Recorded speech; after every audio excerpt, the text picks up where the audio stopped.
Seeing is believing. That's an expression we've all heard many times throughout our lives. Seeing is believing. Chances are we've even said that ourselves on occasion.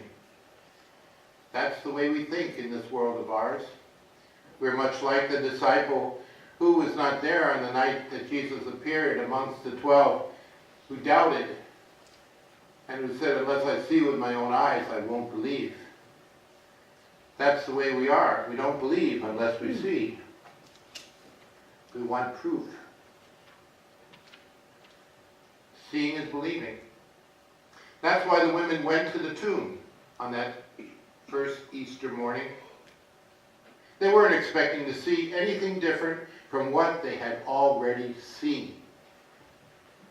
They were there at the cross of Jesus, at the foot of the cross, looking up at his wounded body, watching him in pain, suffering on the cross, nailed to the cross, bleeding, dying. They saw, they believed what they saw. They had seen Jesus carrying his cross. They had seen Jesus now dying on the cross.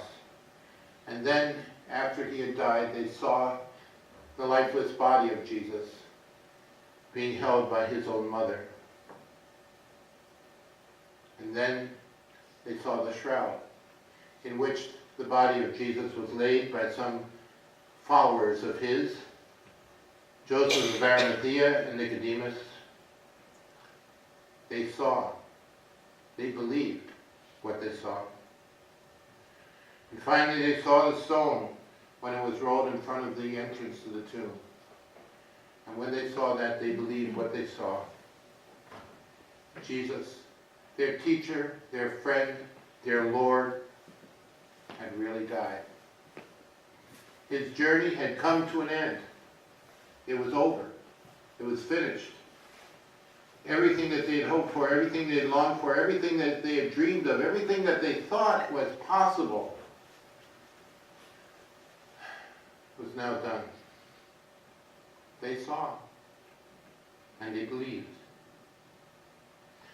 But it was when they got to the tomb that they saw something they never expected, and that caused them really to wonder about what was going on. Luke tells us what went on when they arrived there. They looked into the tomb. They saw that the tomb was empty. And then they saw some men, 2 men in dazzling apparel. And these men in dazzling apparel looked at them and talked to them. And they said to them, "What are you doing here? Why do you seek the living among the dead? He's not here. He has risen. Remember how he told you while he was still in Galilee that the Son of Man must be handed over to strangers and be crucified and on the 3rd day rise? Don't you remember what he told you?" They saw the empty tomb, but it was hard to believe. All they had to go on was the testimony of those 2 heavenly messengers, and after all, how often do we see people in dazzling apparel like that? But the message was bold. The message was strong. He has risen. They saw. They had a hard time believing. But they also heard. And it was in the act of hearing that announcement, that testimony, that bold proclamation, that they finally came to faith. And so they did what people ought to do when such good news comes upon them.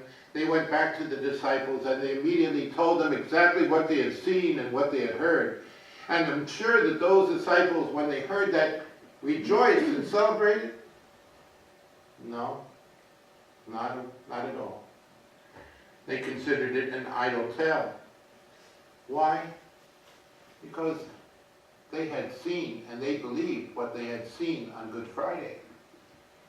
But they didn't see and they didn't hear with their own eyes what those women saw and heard on Easter morning.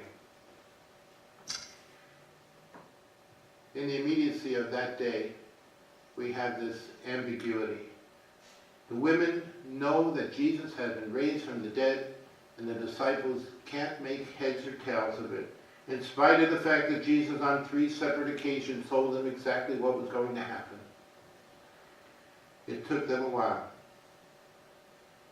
It took them a while. For them, you see, not seeing became believing. What we have here is part 1 of a story that began that day.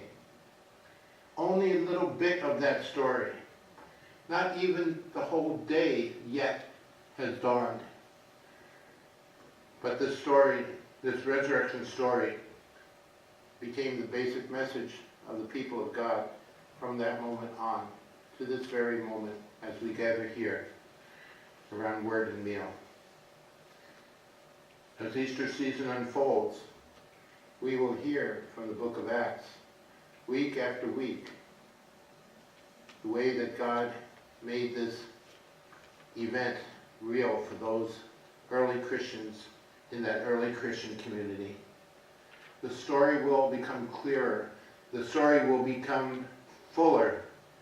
The message will become deeper for us in the days ahead as we see more and as we believe more. And of course for us, 20 centuries later, to look back at this story from quite a distance, we can see so much more than what they could possibly have seen on that day.